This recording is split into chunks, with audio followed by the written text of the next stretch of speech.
بسم اللہ الرحمن الرحیم۔ السلام علیکم ورحمۃ اللہ وبرکاتہ۔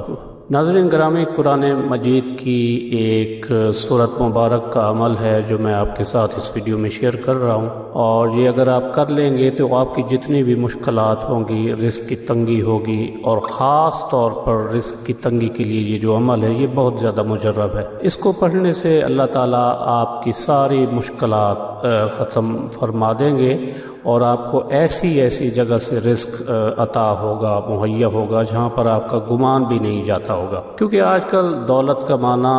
ایک ضرورت ہے، خرچوں کے لحاظ سے، اخراجات کے لحاظ سے،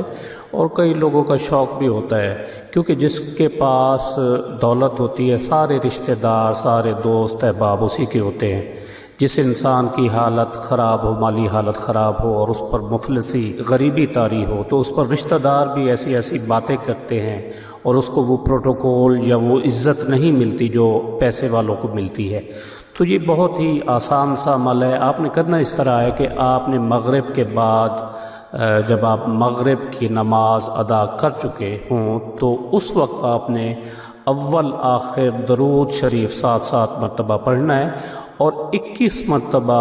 سورۃ الکوثر، بہت چھوٹی سی صورت ہے، 3 آیتوں کی، قرآن مجید کی سب سے چھوٹی جو صورت ہے سورۃ الکوثر، وہ پڑھنی ہے 21 مرتبہ۔ اس طرح آپ جب تک آپ کے مسائل ہیں، 1 دن 2 دن 3 دن، بلکہ اگر آپ اس کو معمول بنانے زندگی کا، تو جب تک آپ اس کو کرتے رہیں گے، اور اس کو کرنے میں بھی آپ کے زیادہ سے زیادہ 5 یا 7 منٹ لگیں گے، تو انشاءاللہ اس کی برکات اتنی زیادہ ہیں کہ آپ کے سارے مسائل حل ہونا شروع ہو جائیں گے۔ اللہ تعالیٰ آپ پر اپنے خزانوں کے منہ کھول دے گا، اور آپ کی جتنی بھی پریشانیاں ہوں گی، جتنی بھی آپ غربت میں ہوں گے، قرضے میں گھر چکے ہوں گے، انشاءاللہ اس وظیفے کی برکت سے آپ کے وہ تمام مسائل حل ہو جائیں گے، اور آپ کو اللہ تعالیٰ بہترین اور نہ ختم ہونے والا رزق عطا فرمائے گا، جو آپ کی نسلوں تک چلتا رہے گا۔ اس وظیفے کی بہت زیادہ فیوز و برکات ہیں۔ اس کو کسی اور مقصد کے لیے بھی آپ پڑھ سکتے ہیں۔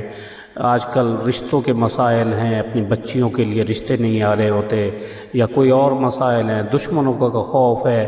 یا کہیں پر آپ کو کوئی مسئلہ ہے، تو اس وظیفے کو آپ کر سکتے ہیں۔ لیکن یہ جو مغرب کے بعد کا عمل ہے، یہ دولت کے لیے، رزق کے لیے، پیسے کے لیے بہترین ہی عمل ہے، اور اللہ تعالیٰ جو ہے ہمیں مالی پریشانیاں جو ہیں جن لوگوں کو، ان کی دور فرمائے، اور ہمیں اپنے اعمال پر توجہ دینی چاہیے، حقوق العباد لازمی پورے کرنے چاہیے، اور حقوق اللہ کا بھی خیال رکھنا چاہیے، کیونکہ اللہ تعالیٰ کبھی حقوق کے تلف یا ضائع کرنے والوں کو پسند نہیں فرماتا۔ قیامت کے دن اللہ تعالیٰ اپنے حقوق تو معاف فرما دے گا، مگر حقوق العباد یعنی اللہ کے مخلوق کے حقوق جو ہم نے ادا نہیں کیے ہوں گے، ان کو اللہ معاف نہیں فرمائے گا، اور ہو سکتا ہے کہ ہماری نیکیوں میں سے ان حقوق کو ادا کیا جائے، اور پھر ہم دیکھتے رہ جائیں۔